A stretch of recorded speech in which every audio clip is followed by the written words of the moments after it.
శ్రీమాత్రే నమః. బూడిద గుమ్మడికాయతో ఒక స్నాక్ రెసిపీ చూద్దాం ఈ వీడియోలో. బూడిద గుమ్మడికాయకి వైట్గా ఉంటుంది పైన, అదంతా బూడిద అంటాము. దాన్ని కడిగేసి పెట్టుకున్నాను. బూడిద గుమ్మడికాయతో చేసే కాంబినేషన్స్ కొంచెం జాగ్రత్తగా తీసుకోవాలి. హెవీ ఫుడ్ అయిపోతే ఇబ్బంది పడతారు. ఈ ఈ ఐటమ్స్ ఎప్పుడు కూడా ఉదయం పూట అంటే లేదా మధ్యాహ్నం అలా తినటం మంచిది. రాత్రి పూట మరీ 7-8 తర్వాత తీసుకోకపోవటం చాలా మంచిది. ఎప్పుడు కూడా కొంచెం ఎర్లీగా తీసుకోవాలి ఇలాంటి ఫుడ్స్ ఎప్పుడు కూడా. క్షార గుణం కలిగి ఉన్నాయి కదా, అరగటం లేట్ అవుతుంది. అందుకే ఉదయం పూట లేదంటే కొంచెం ఎర్లీ అవర్స్లో తీసుకోవాలి. ఇప్పుడు మనం ఉల్లిపాయ, పచ్చిమిరపకాయ, ఒక క్యారెట్, కొత్తిమీర, కరివేపాకు, అల్లం, జీలకర్ర, ఉప్పు, కారము, బియ్యం పిండి 1 కప్పు తీసుకున్నాను. ఇప్పుడు మనం గుమ్మడికాయని చెక్కు తీసి ఆ పేస్ట్ కూడా 1 కప్పు తీసుకొని చేద్దాం ఈ రెసిపీని. గుమ్మడికాయని ఎప్పుడు కూడా చాకుతో కట్ చేయకూడదు అంటాం కదా మన చిన్నప్పటి నుంచి. అందుకే గుమ్మడికాయ కింద వేసి ఒక దెబ్బలాగా కొట్టాను. ఈ గుమ్మడికాయలు నేనే పండించాను. ఇదిగోండి, ఈ గుమ్మడికాయకి ఇలా సారు వచ్చింది కదా, చాకుతో కట్ చేసుకొని చెక్కు తీసేసుకొని లోపల గింజలు కూడా తీసేసి ఆ మధ్యలో ఉన్న వైట్గా ఉంది కదా అంతవరకు మనం వాడుకోవాలి. పులుసుల్లోకి, పప్పుల్లోకి, ఇలా ఏదైనా సరే దినచర్యలో భాగంగా వాడుకోవడం మంచిది. ఇది చాలా సూక్ష్మ పోషకాలు ఉన్న ఆహారం బూడిద గుమ్మడికాయ అనేది. ఇదిగోండి, నేను 1 పావు పీస్ తీసుకున్నాను. ఈ గింజలు చెక్కు తీసేసి దీన్ని ఈ విధంగా కట్ చేసి మిక్సీ వేసుకుంటున్నాను. ఒక్కొక్కసారి కాయలు సీజన్ని బట్టి వాటర్ ఉండదు, అప్పుడు అవసరమైతే ఒక 2 స్పూన్లు వాటర్ వేసుకోండి. ఒక్కొక్కసారి వాటర్ ఎక్కువగా ఉంటుంది. ఇదిగోండి, 1 కప్పు పేస్ట్ వచ్చింది. నాకు మెజర్మెంట్ ఎప్పుడు వాడతాం కదా తెలుస్తుంది. 1 కప్పు పేస్ట్, 1 కప్పు బియ్యం పిండి తీసుకున్నాను.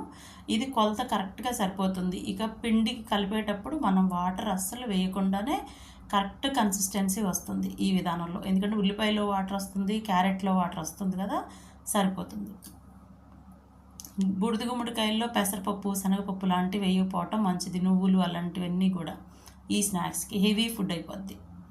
ఇప్పుడు ఒక బౌల్ తీసుకొని బియ్యం పిండి, పేస్టు, ఈ మనం కట్ చేసి పెట్టుకున్న ముక్కలన్నీ కూడా, ఉల్లిపాయ, పచ్చిమిరపకాయ, కరివేపాకు, అవకాశం కొత్తిమీర కూడా వేసుకోవచ్చు. ఇదంతా కలిపేసి ముద్దలాగా తయారు చేసుకోవాలి.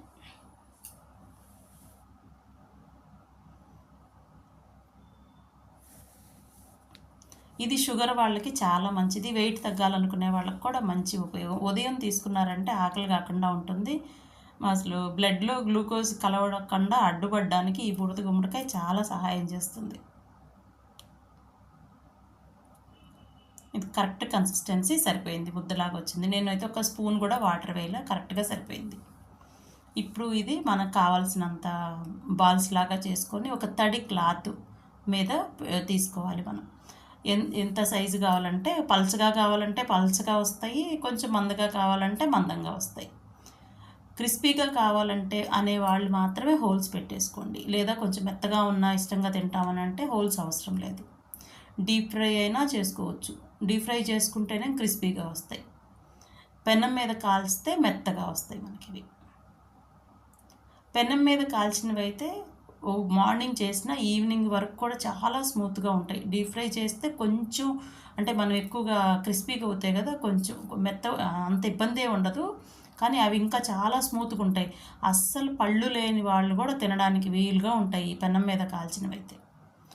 వాటర్ వేసి పిండి కలిపిన దానికి, బూడిద గుమ్మడికాయతో పేస్ట్తో కలిపిన దానికి చాలా వేరియేషన్ ఉంటుంది. టేస్ట్ చాలా బాగుంటుంది. ముఖ్యంగా అసలు ఉదయం తీసుకున్న ఆకలి కాకుండా ఉంటుంది. చిన్నగా చేసుకోవచ్చు, ఇలా పెద్దవైనా చేసుకోవచ్చు. అదేమో డీప్ ఫ్రై చేసాము, ఇదేమో పెనం మీద కాలుస్తున్నాం.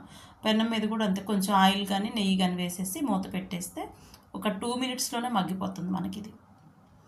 ఇప్పుడు మనం డైరెక్ట్గా జ్యూస్ తీసుకునే కన్నా ఇలాగ ఏదన్నా ఒక వెజిటబుల్లోనూ కొంచెం ఇవన్నీ కలుపుకొని తీసుకోవటం మంచిది అని మా గురువుగారి దగ్గర మా వంటల్లో మేము తెలుసుకున్నాం. చిన్నప్పటి నుంచి మేము ఈ విధంగా తింటాం.